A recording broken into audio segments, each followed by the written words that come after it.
네, 이제는 다시 미국 시장으로 포커스를 옮겨보겠습니다. 이항영의 월가이드 시간 MTN 이항영 전문위원님과 함께합니다. 안녕하세요. 네, 안녕하세요. 간밤에 거의 팬데믹 이후로는 처음 보는 수준의 급락세가 나타났고요. 변동성이 정말 너무나도 심한 요즘입니다. 어떻게 이해를 해봐야 될까요? 네, 맞습니다. 다우지수 기준을 보면 거의 1200포인트가 빠졌습니다. 1169포인트, 65포인트가 빠지면서 3.6%가 하락했습니다. S&P 500도 4%가 넘게 빠졌습니다. 165포인트가 빠졌고요. 나스닥도 4.7%, 5% 넘게 빠졌습니다. 나스닥은 최근에도 한 5월 이후에도 이렇게 계속해서 크게 떨어진 적 있지만 다우와 S&P 500의 3.5%, 4%는 정확히 보면 2020년 6월 이후 이렇게 크게 떨어진 적은 없는 날이 되겠습니다. 인플레이션에 대한 악영향에 대한 우려감은 계속 있었습니다. 다만 이런 것들이 본격적으로 이제 실적에 반영된 것이 이번 분기죠. 특히 유통업종이 매번 실적 시즌에 가장 마지막에 이제 실적이 나오는 시즌인데요. 어저께는 이제 월마트가 나왔습니다. 월마트도 1987년인가요? 거의 40년 만에 하루 하락폭 최대폭이 나왔고요. 네. 오늘 이제 어느 정도 어저께 월마트가 그렇게 나오다 보니 다 유통업종에 빠지면서 타겟이 오늘 발표가 또 걱정됐었는데 타겟이 오늘 또 20% 넘게 빠지면서 역시 30-40년 만에 또 최대의 하락폭이 나왔습니다. 이러면서 전체적인 분위기를 좀 냉각시켰다라고 일단 이해하시면 되겠습니다. 11개 섹터가 모두 하락했습니다. 유틸리티만이 플러스 난 것이 아니라 유틸리티만이 1% 내에 하락을 했고요. 웬만한 것들이 전부 다 3-4%의 하락을 보여줬습니다. S&P 500은 아시다시피 500여 개의 기업을 되어 있습니다. 정확히 500 몇 개, 한 서너 개 되는데요. 종목 수로 보면은요.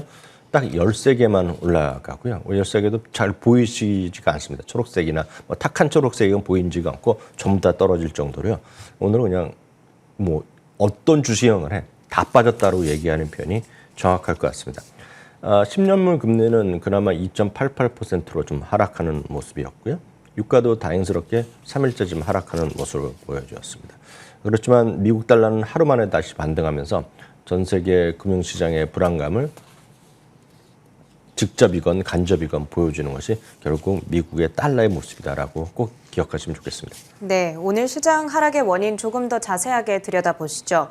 어제 월마트에 이어서 오늘은 타겟의 실적이 전해졌습니다. 이 두 개가 대표적인 대형 할인 체인, 가장 대표적인 경쟁 업체인데 사실 지난 분기 실적 시즌 때까지만 하더라도 저의 어렴풋한 기억 속에서 어렵다고 하더니 생각보다 인플레이션 공급망 잘 견디고 있네? 이런 이야기가 조금 더 많이 나왔던 것 같아요. 그런데 이번 1분기부터는 확실히 이런 오프라인 리테일 기업들의 인플레이션 부담이 더 확연하게 드러나기 시작하네요. 네, 맞습니다.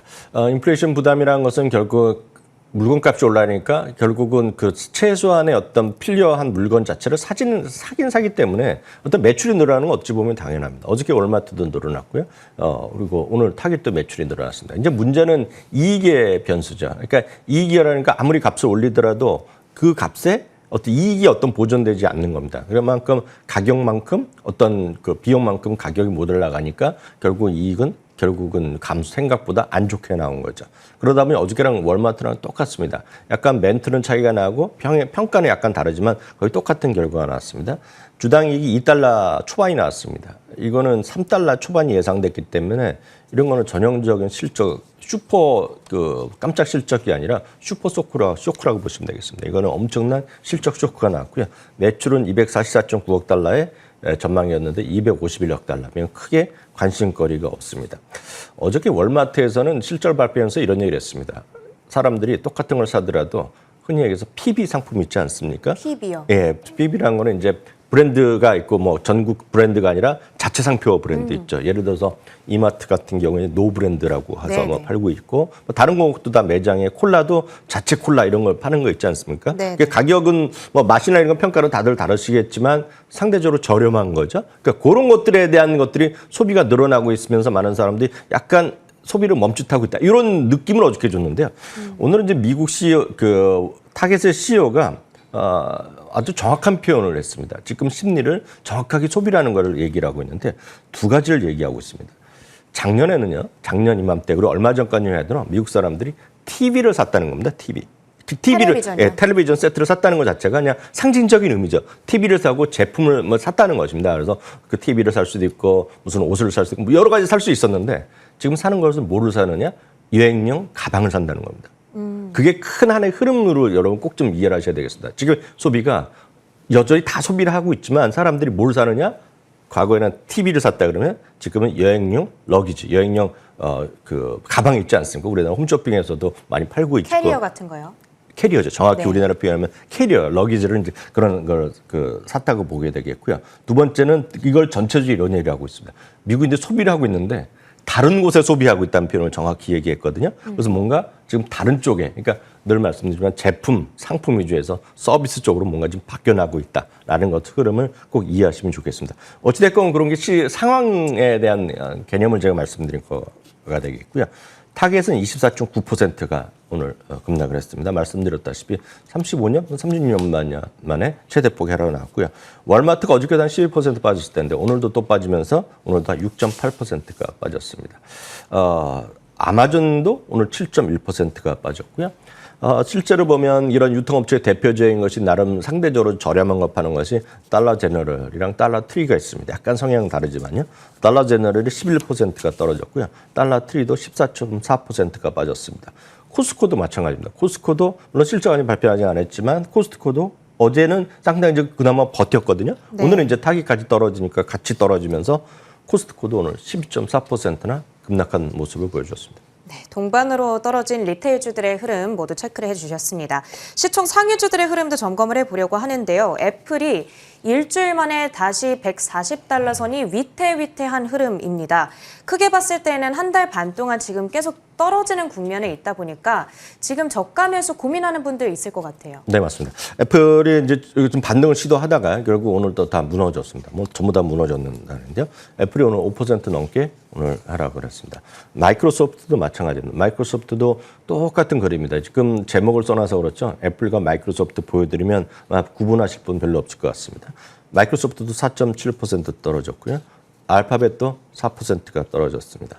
엔비디아 6.8%, AMD도 6.8%가 떨어졌습니다. 금융주나 에너지주는 그렇게 다른 거에 비해서는 좀 선방했다고 하지만 역시 떨어지는 데서 예외가 있을 수는 없었습니다. 금융주가 1.7%, 엑슨모빌 1.5% 떨어졌습니다. 그러면서 앞서 말씀드렸다시피 오늘 S&P 500이 4%가 넘게 떨어졌는데요. 그러다 보니 S&P 500이 1% 넘게 하락한 날이 오늘로서 정확하게 올해 들어서 28번째 날이거든요. 네. 28번째 날이라는 거는 2009년이요. 리먼 사태 직후 이후 그때는 연간 전체로 다니다 보면 그때 이후 최대로 벌써 많이 1%. 그러니까 그만큼 미국 시장이 안정됐다라고 다들 생각하고 있고 저도 마찬가지지만 상대적으로 그렇지만 올해는 좀 예외다. 올해는 엄청나게 등락이 있으면서 오늘 이 정도 많이 그 1% 하락이 이미 나온 것은 말씀드렸다시피 2009년 이후 처음이 되겠고요. 그전에는 이렇게 많이 등락이 있었던 적이 꾸준하게 많이 떨어졌던 거가 1930년대입니다. 1930년대니까 대공황 직후거든요. 그때 이후에 보면 이렇게 별로 없었던 일이 지금 이루어지고 있다라고 이해하시면 되겠습니다. 네, 알겠습니다. 조금 개별 이슈가 있었던 종목은 따로 엮어보려고 하는데 조금 의외의 소식이 오늘 한 가지 들려왔죠. 테슬라가 S&P ESG 지수에서 퇴출됐다라는 소식이었는데 테슬라 하면 당연히 전기차 기업이니까 자연스럽게 ESG가 떠오르거든요. 어떻게 된 걸까요? 네, 맞습니다. S&P에서는 여러 가지 지수를 만들고 있습니다. 무슨 대형주도 하고 중형주도 하고 이야기하면서 ESG도 이제 물론 이제 지수를 하라 하고 있고 지수를 제공하고 있죠. 운영하는 회사들도 ESG에서 S&P의 어떤 ESG 인덱스를 참고하기도 하고 자기네 직접 만들기도 하고 여러 데 다 합니다. 블룸버그도 만들고 월스트리트저널도 만들고 다 만들거든요. 각자 판단해 갖고 이걸 활용하는 건데 어찌됐건 S&P 500이 분기마다 이거를 S&P가 이걸 분기마다 이제 평가를 하고 있는데요. 분기 오늘 그 리뷰한 결과 테슬라를 거기서 빼버렸습니다. 테슬라를 빼놓은 이유는 여러 가지 얘기를 지적을 하고 있는데요. 인종차별이라든가 그리고 열악한 근무 조건 이런 것들은 많이 보셨을 것 같습니다. 그래서 중국에서 이슈 뭐 이런 것들 많이 보셨을 것 같고요. 그리고 이제 탄소에 대한 감소에 대한 전략의 부족 그리고 비즈니스 행동 강령 이런 등등을 얘기를 하고 있습니다. 그에 반면에 일론 머스크는 S&P 500의 이런 지수를 그냥 악마의 화신이라고 또 가만히 있지 않죠. 엄청나게 또 비판하는 모습을 있는데요. 구체적으로 보면 이런 얘기를 하고 있습니다. 그래서 구체적으로 이런 걸 원하시면 지금 S&P 500의 블로그에 들어가면 딱 나와 있습니다. 나와 있고 왜 빠졌냐고 얘기하는데 우리가 이제 상대적으로 보면 이제 당연히 그 어떤 전기차로 회사니까 당연히 이미지는 좋은데요. 문제는 그걸 만들면서 다양한 예를 들어서 웨이스트가 쓰레기가 나올 거 아닙니까? 네네. 그런 것들도 지금 처리하는데 이슈가 있고 예를 들어 독일에서도 이슈가 있어서 무슨 벌금 맞은 것도 있고 그리고 캘리포니아에서 하는 것도 지금 처리의 문제에 대해서 서로 지금 당국과 이슈가 있다. 뭐 그런 얘기를 하고 있고요. 또 상해 공장에서 이런 여러 가지 아시다시피 어떤 인종 어떤 에 대한 어떤 급여라든가 여러 가지 이슈가 있어서 많이 항상 이슈가 된 거 아닙니까? 네. 그거에 대해서 지금 자기네들은 객관적으로 점수할 뿐인데 점수가 떨어졌다는 거죠. 점수가 떨어지면서 자기네 레벨에서 자기네 수준에서 이번에 떨어졌다라고 얘기하고 있습니다. 그럼 여기만 떨어진 것이 아닙니다. 뭐 떨어진 거 딴 데 있는데 오늘 워낙 이게 크기 때문에 이슈가 됐는데 이번에 빠진 거가 테슬라가 빠졌고요. 벅시에세이도 빠졌습니다. 벅시에세이는 이번에 항상 이 워렌 버핏의 벅시에세이는 ESG에 대해서 약간의 목소리를 크게 태우지 않기 때문에 이번에 주주총회에서도 이슈가 됐고 그때도 자기네가 직접 하는 것이 아니라 자기네가 투자하는 회사에서 할 일이다라는 정도로 멘트를 했는데 여튼 벅시에세이도 빠졌고요. 존슨앤존슨 빠지고 홈디포 그리고 메타 플랫폼도 빠지고 몇 가지 빠졌습니다. 쉐브론, 코스트코 빠지고 다 빠진 게 있겠고요. 상대로 여전히 이 10대 지수에 이 지수에 포함된 10대 종목은 애플, 마이크로소프트, 아마존, 알파벳, 뭐 엔비디아 이런 것들이 다 들어있기 때문에 참고하시면 되겠고요. 하여튼 오늘은 이런 이슈가 있었다라는 정도 이해하시면 되겠고요. 그러면 과연 그런 ESG에 대한 추종하는 그런 소위 이 인덱스가 S&P 500보다 탁월하게 수익이 나냐? 그건 절대 아니거든요. 왜냐하면 꾸준하게 장기적으로 더 아웃퍼폼 할 거라고 기대는 하고 있지만 여전히 조금은 지금 지수를 상회하고 있지만 아직까지 구체적인 성과를 나타낸 것은 사실상 아니다고 지금 상당히 좀 상징적인 의미의 어떤 지수라고 일단 이해하시면 되겠습니다. 네, 알겠습니다. 오늘 시장 폭락과 관련해서 월가에서 어떤 커멘트들이 나오고 있는지 확인해 보겠습니다. 얼마 전까지만 하더라도 시장이 좀 꿈틀꿈틀 거리니까 이제 약세장 끝났나, 바닥 찾았나 뭐 이런 이야기가 들려왔는데 오늘은 추가 하락에 대한 경고가 좀 많이 나오네요. 네, 맞습니다. 지금 약세장에 대한 진입을 코앞에 두고 있습니다. 그러니까 그 고점 대비, 그러니까 1월 3일이 종가가 이제 고점입니다. 그냥 그 규정으로 이제 따지다 보면은요. 그러면 18% 정도 조금 못 밑에 떨어져 있는데요. 어제 그제도 말씀드렸다시피 모건 스탠리 마이클스는 이번에 지난주 말부터 있었던 반등을 소위 베어마켓에 대한 베어마켓 랠리라고 얘기하고 있지만 그게 별로 의미가 없을 것이다. 그리고 반등을 하더라도 떨어지면서 결국 3,400까지 갈 수밖에 없다라는 얘기를 하면서 또 많은 분들이 불편해하셨을 것 같습니다. 그런 주장이 있는데요. 오늘은 US의 UBS의 아트캐신 이사도 비슷한 얘기를 하고 있습니다. 증시의 추가 하락인 지금 불가피하다라는 얘기를 하고 있고요. 3%대 금리라든가 비트코인의 급락 등으로 인해서 많은 이제 투자자들, 특히 이제 개인 투자가들이 상당히 이제 패닉 상태에 있다는 거죠. 그러다 보니 지금 뭐라도 주식을 조금만 불안하면 팔려는 사람들, 그렇기 때문에 소위 패닉 셀링이라고 합니다. 그래서 적극적으로 이제 겁이 나서 파는 사람들이 많이 있다라 얘기하고 있고요. 그런 상황에서 추가 하락에 대해서 조심할 필요가 있다는 얘기를 하고 있습니다. 알리안스의 엘 에리안 수석 이코노미스트인데요.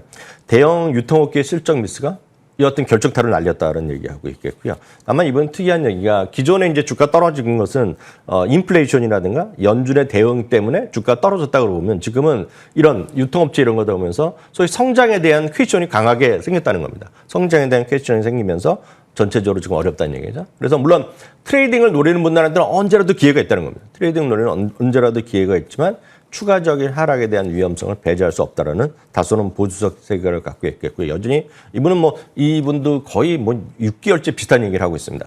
현금 혹은 현금성 자산을 비중 늘리고 물론 그들이 어떤 가치가 떨어지겠죠. 인플레이션에 현금을 갖고 있는 게 손해가 나겠지만 그래도 지금은 안전성을 더 키워야 된다. 그런 시각을 갖고 있다는 것도 참고하시면 좋겠습니다. 네, 오늘 나온 이야기들 그리고 월가의 중론을 확인하셔서 앞으로에 대한 방향성을 정하시면 좋겠습니다. 미국 증시에 대한 다양한 분석 MTN 이항영 전문위원님과 함께했습니다. 고맙습니다.